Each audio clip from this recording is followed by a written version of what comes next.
जय मसीह की आसंता माने गीत द्वारा परमेश्वर को धन्यवाद करवा। धन्यवाद घेन प्रभु भंगा मंतर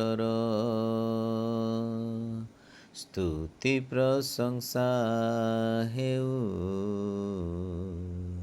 सदा प्रभु है तुमर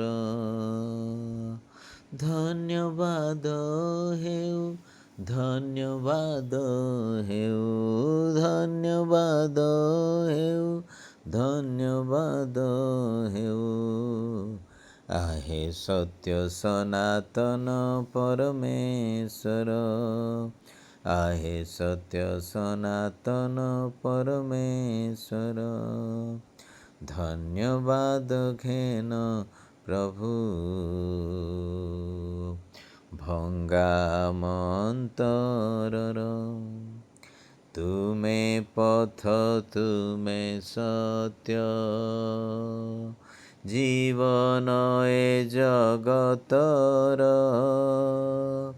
शांतिदाता मुक्तिदाता शक्तिदाता परमेश्वर तुमे पथ तुमे सत्य जीवन ए जगतर शांतिदाता मुक्तिदाता शक्तिदाता परमेश्वर हे करुणामय हे मंगलमय हे करुणामय हे मंगलमय धन्य धन्य धन्य हे तुम नामर धन्य धन्य धन्य हे तुम नामर धन्यवाद घेन प्रभु भंगा मंतर सृष्टिकर्ता त्राणकर्ता रक्षाकर्ता जगतर दयामय क्षमामय प्रेममय सत्य ईश्वर सृष्टिकर्ता त्राणकर्ता रक्षाकर्ता जगतर दयामय क्षमामय प्रेममय सत्य ईश्वर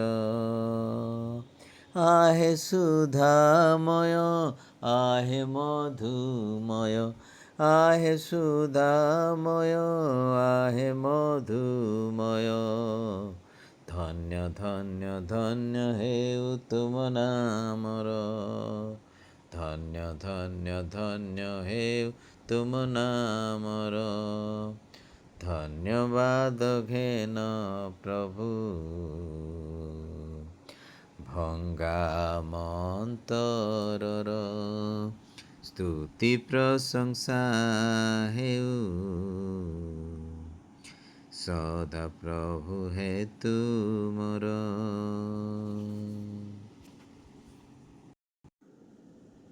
आसतु आम पाठ करिबा प्रकाशित वाक्य तार प्रथम अध्याय ए स्थान रे शेष समय भविष्यवाणी प्रकाशित होइछि प्रकाशित पुस्तक ता परिचय संबंध रे यह प्रभु जीशु को प्रकाश ईश्वरंकर वाक्य ए स्थान रे एपर लिखा अछि जीशु ख्रीष्ट को प्रकाशित वाक्य अविलंबे जहाँ अवश्य घटिबो सही सबू से जेपरी आपण दास मानक जनाती एथिपाई ईश्वर यह ताहांक निकट रे समर्पण कले आउ से अपना दूत प्रेरण करी निज दास जोहन को यह ज्ञात कराइले।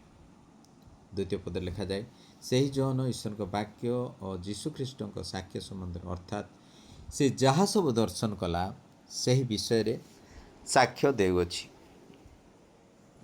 तृतीय पद लिखा जाए जे पाठ करे और ଯେଉଁମାନେ ଏହି ଭାବବାଣୀ ଶ୍ରବଣ କରନ୍ତି ପୁଣି ସେଥିରେ ଲିଖିତ ବିଷୟ ସବୁ ପାଳନ କରନ୍ତି ସେମାନେ ଧନ୍ୟ, କାରଣ ସମୟ ସନ୍ନିକଟ। ତ ଏ ସ୍ଥାନରେ ପ୍ରଥମ ପଦ ଯେଉଁ ବିଷୟ ତା ପ୍ରକାଶିତ କରାହେଉଛି ତା ଗ୍ରୀକ୍ ଶବ୍ଦ ଏପୋକ୍ଲିପ୍ସ। ଏପୋକ୍ଲିପ୍ସ ଶବ୍ଦରୁ ପ୍ରକାଶନର ଅର୍ଥ ଏପୋକ୍ଲିପ୍ସ। ଏହାର ସରଳ ଅର୍ଥ ହେଉଛି ପ୍ରକାଶନ ବା ଉନ୍ମୋଚନ। ଆଉ ଏଇ ଯେଉଁ ପ୍ରକାଶନ ପୁସ୍ତକ ହେଉଛି ଏହାକୁ ପ୍ରକାଶ କରିଛନ୍ତି ବା ଏହାର ପ୍ରକାଶକ ଅଟନ୍ତି ପ୍ରଭୁ ଯୀଶୁଖ୍ରୀଷ୍ଟ। ଆଉ ସେ ଏହି ଭାବରେ ପ୍ରକାଶ କରନ୍ତି ଯେ ଯୀଶୁ ହେଉଛନ୍ତି ଏ ପୁସ୍ତକ ଦ୍ୱାରା ପ୍ରକାଶିତ ବ୍ୟକ୍ତି। ଏ ପୁସ୍ତକ ପ୍ରଭୁ ଯୀଶୁଙ୍କୁ ପ୍ରକାଶ କରାହେଉଛି। ଆରମ୍ଭରୁ ଆମକୁ ପ୍ରକାଶିତ ପୁସ୍ତକ ବିଷୟରେ ସବୁଠୁ ଗୁରୁତ୍ୱପୂର୍ଣ୍ଣ ତଥ୍ୟ ସ୍ଥାନରେ ଦିଆଯାଇଛି। ଏହି ପୁସ୍ତକ ଆମମାନଙ୍କୁ ଆଉ ଈଶ୍ୱରଙ୍କର ବିଷୟରେ ଆଉ ତାହା କ'ଣ କରେ ନା ତାହା ଦେଖାଏ, ଆଉ ଯଦ୍ୱାରା କି ମାନେ ପରମେଶ୍ୱରଙ୍କ ବିଚାର ଦେଖାଏ, ଆଉ ଆମକୁ ପୃଥିବୀରେ ଦୁର୍ବିପାକ ଦେଖାଏ। ଏହା ସ୍ପଷ୍ଟ ଭାବରେ ଏହା ରହସ୍ୟ ଅବଲୋକନ କରାଯାଇଛି। ଏ ସ୍ଥାନରେ ଟିକେ ଇଂରାଜୀରୁ ଟ୍ରାନ୍ସଲେସନ୍ ହେଇଥିବାରୁ ଆଉ ଏହା ଟିକେ ଅସ୍ପଷ୍ଟ ଅଛି, କିନ୍ତୁ ମୋ କଥାକୁ ଆପଣ ଯଦି ଧ୍ୟାନ ଦେବେ ତାହେଲେ ତା ବୁଝିପାରିବେ। ଏହା ଆମକୁ ଯୀଶୁଖ୍ରୀଷ୍ଟଙ୍କ ବିଷୟରେ ପ୍ରକାଶ କରାଉଛି। ତ ତେଣୁକି ଆମମାନଙ୍କୁ ଯୀଶୁଙ୍କ ପ୍ରକାଶନର ବହୁତ ଆବଶ୍ୟକତା ରହିଛି। ଆଉ ସେଇ ପ୍ରକାଶନର ଆବଶ୍ୟକତା ହେଉଛି ଯଦି ଆମମାନେ ପରମେଶ୍ୱରଙ୍କର ବାକ୍ୟକୁ ଏ ସ୍ଥାନରେ ଦେଖୁ, ଆଉ ଇଂରାଜୀରେ ଯେମିତି ଲେଖା ଅଛି ରେଭେଲେସନ୍ ଅଫ୍ ଜିଜସ୍ କ୍ରାଇଷ୍ଟ ଟୁ ଆସ୍। ପ୍ରଭୁ ଯୀଶୁ କ'ଣ କରିଛନ୍ତି? ଆମମାନଙ୍କୁ ଏହା ପ୍ରକାଶ କରିଛନ୍ତି। ଆଉ ଆମମାନେ ଅନ୍ୟ ସମସ୍ତ ବିଷୟ ଧାରଣ କରୁ, କିନ୍ତୁ ଯଦି ଏ ବିଷୟ ନ ବୁଝୁ ତାହେଲେ ତାହା ହେଉଛି ଅସୁବିଧାର କାରଣ ହେବ। ଆମମାନଙ୍କୁ ତାହାଙ୍କର ପ୍ରକାଶନ, ଯୀଶୁଙ୍କର ପ୍ରକାଶନ ଆମମାନଙ୍କୁ ଆବଶ୍ୟକ। ଆଉ ଅନେକ ବିଜ୍ଞ ଲୋକମାନଙ୍କର ଯେଉଁମାନେ ଆଉ ପ୍ରଭୁ ଯୀଶୁଙ୍କ ବାକ୍ୟ ଶିକ୍ଷା ଦିଅନ୍ତି, ଆଉ ସେମାନେ ଖ୍ରୀଷ୍ଟଙ୍କ ଚରିତ୍ରର ଭୁଲ ମୂଲ୍ୟାଙ୍କନ କରିଥିବା ହେତୁ ଆଉ ସେ ବିଷୟରେ ସେମାନେ ଜାଣିପାରୁନାହାନ୍ତି। କାରଣ ପ୍ରଭୁ ଯୀଶୁଙ୍କ ଚରିତ୍ର ଗୋଟିଏ ମାନେ ଅଦ୍ଭୁତ ଚରିତ୍ର ଅଟେ। ଆଉ ସେ ଗୋଟେ ହିଷ୍ଟୋରିକାଲ ବ୍ୟକ୍ତି, ଆଉ ଯେ ବହୁତ ଦିନ ଆଗରୁ ଆଉ ସେ ପୃଥିବୀ ପୃଷ୍ଠରେ ଚାଲୁ ବୁଲୁଥିଲେ, ଆଉ ବହୁତ ଆଶ୍ଚର୍ଯ୍ୟ କର୍ମ ସେ କ'ଣ କରିଛନ୍ତି କରିଯାଇଛନ୍ତି, ଆଉ ଯଦ୍ୱାରା ଆମମାନେ ମୁକ୍ତିପ୍ରାପ୍ତ ହେଇଛୁ। ଆଉ ତଦ୍ୱାରା ଜଣେ ସାଧାରଣ ଜୀବିତ ଆଉ ବ୍ୟକ୍ତି ଦ୍ୱାରା ତାହା ସମ୍ଭବ ନୁହଁ। ସେ ସମସ୍ତ ଜୀବିତ ଆଉ ବର୍ତ୍ତମାନର ସମସ୍ତ ବ୍ରାଇଟ୍ ରିଆଲିଟିର ଉର୍ଦ୍ଧ୍ୱରେ ଚାର୍ଲସ ସ୍ପର୍ଜନ ଏ ବିଷୟକୁ ସେ ପ୍ରକାଶ କରିଛନ୍ତି। ସେ କ'ଣ ଦେଉଛନ୍ତି ତାଙ୍କ ଦାସକୁ? କାହିଁକି ଏଇ ପ୍ରକାଶନଟା ଆବଶ୍ୟକ? ଏଇ ପ୍ରଭୁ ଯୀଶୁଙ୍କ ପ୍ରକାଶନ ଆବଶ୍ୟକ। ତ ଏହା ଦେଉଛନ୍ତି, ଲେଖା ହେଇଛି he gave it to show his servant. ଦେଖାନ୍ତି ଯେ ତାଙ୍କର revelation might be shown not hidden. ତାଙ୍କର ପ୍ରକାଶନଟା କ'ଣ କରାଯାଏ? ଦେଖାଯାଏ, ତାକୁ ଲୁଚା ନଯାଏ। ଆଉ ଏହା ଏପୋକ୍ଲିପ୍ସ, ଆମେ ଯେତେବେଳେ ଆରମ୍ଭରୁ ଦେଖିଥିଲେ ଏପୋକ୍ଲିପ୍ସ ବା ରିଭେଲେସନ୍ କୁହାଯାଏ। ଏପୋକ୍ରିଫା ନୁହେଁ। ଯାହା ଏପୋକ୍ରିଫା ଅର୍ଥ ଯାହା ଘୋଡ଼େଇ ରଖାଯାଏ। ତାପରେ ସେ ପଦରେ ଆମମାନେ ଯେତେବେଳେ ଯାହା ଅବଶ୍ୟ ଘଟିବ, ଯାହା ଅବଶ୍ୟ ଘଟିବ, ଇଂରାଜୀରେ ତା ଲେଖୁଛି things which must shortly takes place. ଆଉ ଏହା ବୁଝଉଛି ଯେ ଯେତେବେଳେ ଏଇ ପୁସ୍ତକ କ'ଣ କରୁଛି, ଏ ବିଷୟର ଘଟଣା ଗୁଡ଼ିକ ଘଟୁଛି ଆଉ ଯାହା ଶୀଘ୍ର ଘଟିବା ପାଇଁ ଯାଉଛି। ଆଉ ଏହା ବୁଝାଏ ଯେ ପ୍ରକାଶିତ ବାକ୍ୟ ଗୋଟେ ହେଉଛି ଭବିଷ୍ୟତବାଣୀ, ପ୍ରେଡିକ୍ଟିଭ୍ ଭବିଷ୍ୟତବାଣୀ। ଭବିଷ୍ୟତ ଭିତରେ ଏହା ସୂଚନା ଅଟେ। ଏଇଟା କ'ଣ ଜଣାଏ ନା ଯେଉଁ ଗୁଡ଼ିକ ଆଗାମୀ ଭବିଷ୍ୟତରେ ତାହା ହେବା ପାଇଁ ଯାଉଛି, ଆଉ ଯେ ସମୟରୁ ଲେଖାଯାଇଛି ତାପରଠୁ ଏସବୁ ଘଟି ଚାଲିଛି। ସମସ୍ତ ଭାବବାଣୀ ଆଉ ଏଇଭଳିଆ ମାନେ ସୂଚନାତ୍ମକ ବା ପ୍ରେଡିକ୍ଟିଭ୍ ନୁହଁ। ଏହା ଗୋଟେ ପ୍ରଫେଟିକ୍ ବୁକ୍, ମାନେ ପ୍ରକାଶନର ପୁସ୍ତକ। ଏହା ଗୋଟେ ଭବିଷ୍ୟତବାଣୀର ପୁସ୍ତକ। ଆଉ ଏଇଟା ହେଉଛି କ୍ଲିଅରଲି ଆଉ ପ୍ରେଡିକ୍ଟିଭ୍। ଆଉ ଏହା ବୁଝାଉଛି କ'ଣ ନା ଶୀଘ୍ର 1-3 ପଦରେ ଆମେ ଯେପରି ଦେଖୁ ଯେ ପାଠ କରେ, ଯେଉଁମାନେ ଏହି ଭାଗବାଣୀ ଶ୍ରବଣ କରନ୍ତି, ସେଥିରେ ଲିଖିତ ବିଷୟ ସବୁ ପାଳନ କରନ୍ତି, ଆଉ ସେମାନେ ଧନ୍ୟ, କାରଣ ସମୟ ସନ୍ନିକଟ ବୋଲି କୁହାଯାଏ। କେହି କେହି କହିପାରନ୍ତି ଆଉ ଆମେମାନେ କ'ଣ କରୁନା ଏ ପ୍ରଫେସି ବିଷୟରେ ଆମେ ଚିନ୍ତା କରିବା କଥା ନୁହଁ, ଏଇଟା ଗୋଟେ କଷ୍ଟଦାୟକ ବିଷୟ, ଫ୍ରିଭଲସ୍ ବିଷୟ ବୋଲି ତାକୁ କୁହାଯାଉଛି। କିନ୍ତୁ ଈଶ୍ୱର କ'ଣ କରୁଛନ୍ତି, ଆମମାନଙ୍କ ପାଇଁ ସେ ଚିନ୍ତା କରନ୍ତି, ସେ କନସର୍ନ ଅଛନ୍ତି। ତ ତେଣୁକି ସିଏ ଆମମାନଙ୍କୁ ସେ ବିଷୟରେ ଗୋଟେ ଉତ୍ତମ ପିତା ଭାବରେ ଆମମାନଙ୍କ ସହିତ କଥାବାର୍ତ୍ତା କରନ୍ତି। ଆଉ ତେଣୁକି ଆମେ ତାକୁ ଶୁଣିବା ଆବଶ୍ୟକ। କେହି କେହି ଆମମାନଙ୍କୁ କହନ୍ତି ଯେ ଭବିଷ୍ୟତଟାକୁ କ'ଣ କରିବା ଜାଣିବା ଦରକାର ନାହିଁ, ଯେ ପର୍ଯ୍ୟନ୍ତ ନ ଆସିଛି। ତ ତେଣୁକି ଏହା ଠିକ୍ ଭାବରେ ସେମାନେ ଚିନ୍ତା କରିପାରୁନାହାନ୍ତି କ'ଣ କହୁଛନ୍ତି। ଆଉ ଏହାକୁ ବୁଝାଯାଉଛି ସର୍ଟଲି, ଏଠି ଲେଖା ହେଇଛି ଗୋଟେ ଏଇ ଯେଉଁ ଅଳ୍ପ ସମୟଟା ହେଉଛି ଗୋଟେ ଈଶ୍ୱରଙ୍କ ପାଇଁ ଗୋଟେ ରିଲେଟିଭ୍ ଟର୍ମ। ଅବଶ୍ୟ 2000 ବର୍ଷ ବିତିଗଲାଣି ପାଖାପାଖି, এই সমস্ত বিষয় ତା ସହିତ ଘଟି ସାରିଲାଣି କିଛି ବିଷୟ। ତ ତେଣୁକି ଗ୍ରୀକ୍ର ଅର୍ଥ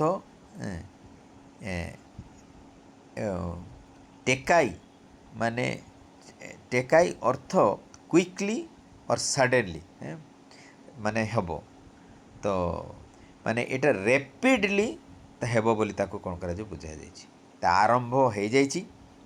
ଆଉ ଏହା ଆଇଡ଼ିଆ ନୁହଁ ଯେ ଏ ସମସ୍ତ ବିଷୟ ମାନେ ଶୀଘ୍ର ହେବ, ବଟ୍ ଯେତେବେଳେ ହେବ ତାହା କ'ଣ ହେବ, ହଠାତ୍ ହେବ, ସଡେନ୍ ହେବ ରୂଢ଼ି କଥା କହନ୍ତି।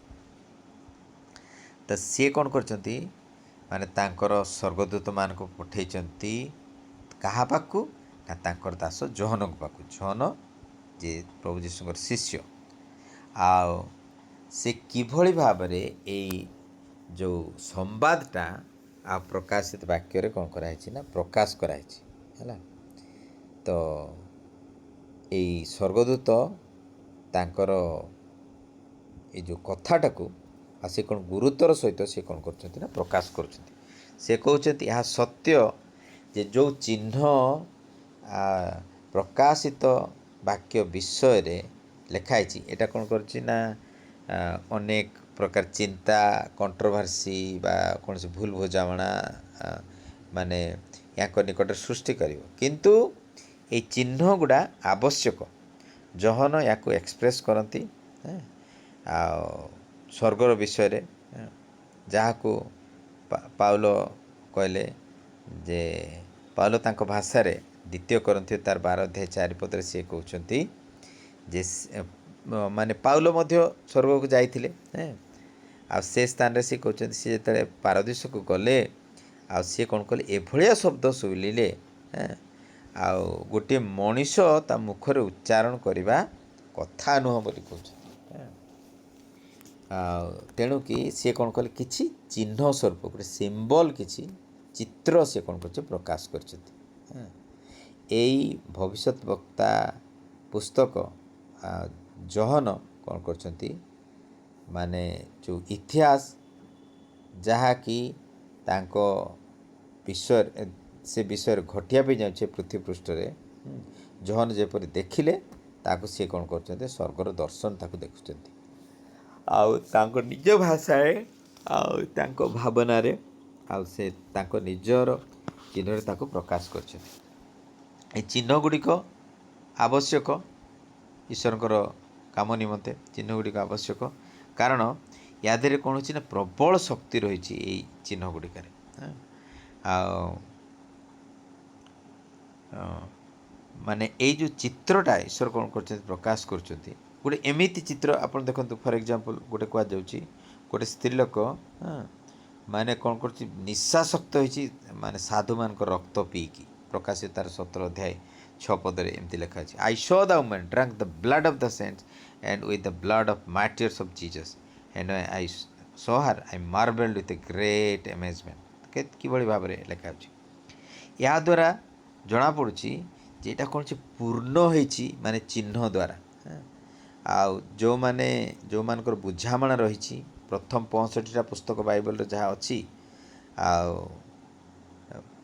ମାନେ ତାହାକୁ ମାନେ ସେ କ'ଣ କରୁଛି ନା ପୁରାତନ ନିୟମରେ जो 39टा पुस्तक अच्छी ता नूतन नियम रे आ कौन कर 64 बाकी पुस्तक मान रही से ताहाकू बेस करके रही। तो 500टा पाखापाखि आउ तार दृष्टांत जो पुरातन नियम रो 278टा पाखापाखि रही जो 70% कौन कर पुरातन नियम को सी कौन कर ताकू रेफर कर ये कर। तो स्वर्गदूत कौन कर दास जोहन को देखा कर जो पुस्तक से लिखिं तांकर दास जोहन सी कौन कर एविडेंस टाकू से प्रकाश कर सुसमाचार लेखक जोहन प्रथम द्वितीय तृतीय जोहन आर चिन्ह दर्शन जोहन को पाखे आसला गोटे स्वर्गदूतर सुपरविजन बुझिपारे आ जी कौन कले ना साक्ष्य प्रस्तुत कर ईश्वर वाक्यर